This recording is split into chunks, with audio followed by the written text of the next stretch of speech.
Hello, this is Chef John from foodwishes.com with spicy lettuce noodles. That's right, as Homer Simpson once said, you don't win friends with salad, which is true.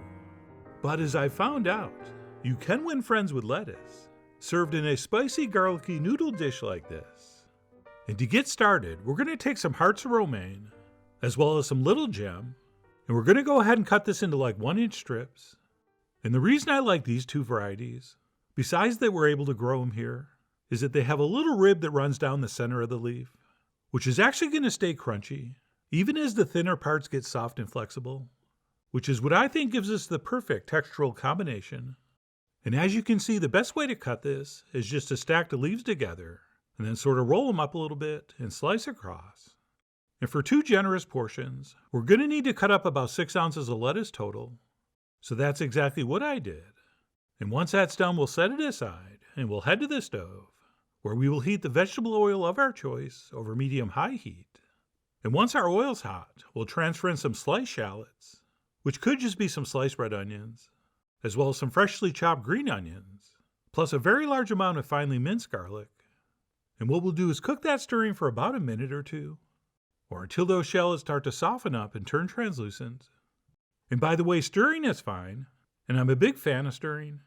But if you can learn how to flip food in a pan, that's always going to be a little easier and faster and look cooler. But regardless, once that's cooked for a couple minutes, we will transfer in the rest of the ingredients, which will include some brown sugar, some rice vinegar, some Asian fish sauce, like between 1 and 3 tablespoons, depending on how strong you want this. We will also do a small touch of soy, followed by a nice big spoon of Asian-style ground chili sauce, which usually goes by the name sambal. We'll also do a nice big spoon of tamarind paste, which is fruity, citrusy, and very, very sour. And then we'll finish up with a very generous squeeze of sriracha hot sauce. And that's it. Just as soon as this is all mixed together, either by swirling the pan or stirring or both, we will turn off the heat and we'll push that aside and reserve it until needed. And of course, how much of everything you add is going to be up to you. I mean, you guys are after all the deans of your spicy noodles with greens. And exactly how spicy and salty and sweet this is going to be your call. And once our sauce is set, somewhere nearby, we will add whatever noodles we're using to some boiling salted water.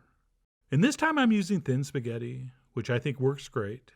But I've done this with thicker egg noodles, as well as rice noodles, and they all work really well.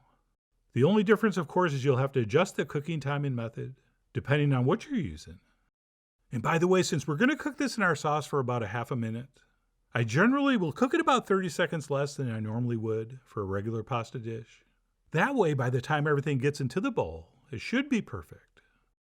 And that's it. Once our noodles are cooked, we'll use some tongs to fish those out and transfer it into our pan of sauce.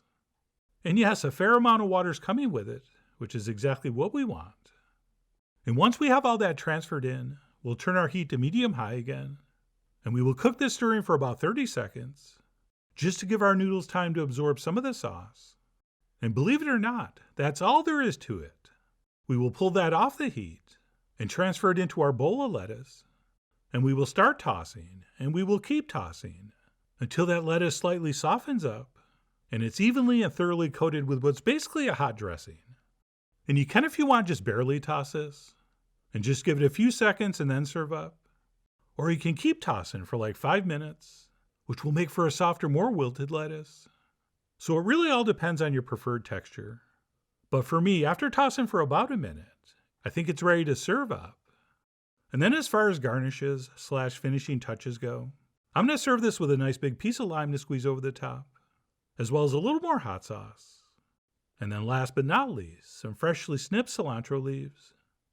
And that's it, my spicy lettuce noodles were ready to enjoy. So I squeezed some fresh lime over and gave it a toss and went in for the official taste. And that, my friends, lettuce aside, is just a really simple, great spicy garlic noodle dish. And even if this didn't include any other ingredients, I still think you'd thoroughly enjoy it.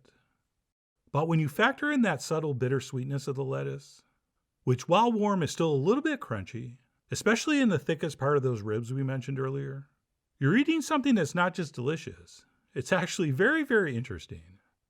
And I'm not talking about like when you ask someone what they think of your new shirt and they say, yeah, it's interesting, right? The kind of interesting I'm talking about here is referring more to how this is fun to eat and unusual and out of the ordinary in a good way. And by the way, if you're a fan of Thai food and you're thinking, hey, those are a lot of the same ingredients in pad Thai, I wonder if it tastes a little something like that. Well, you know what? It does. In fact, around the house, I've nicknamed this Bad Thai Noodles, with the tagline, even bad Thai is better than no Thai. Which reminds me, feel free to throw in some tofu and chicken and shrimp if you want, which I've done before using rice noodles, and it turned out to be quite a treat. But whether you make this as shown, or come up with your own signature version, it is fast, it is easy, and very unique, and I really do hope you give it a try soon. So please follow the links below for the ingredient amounts, a printable written recipe, and much more info as usual. And as always, enjoy.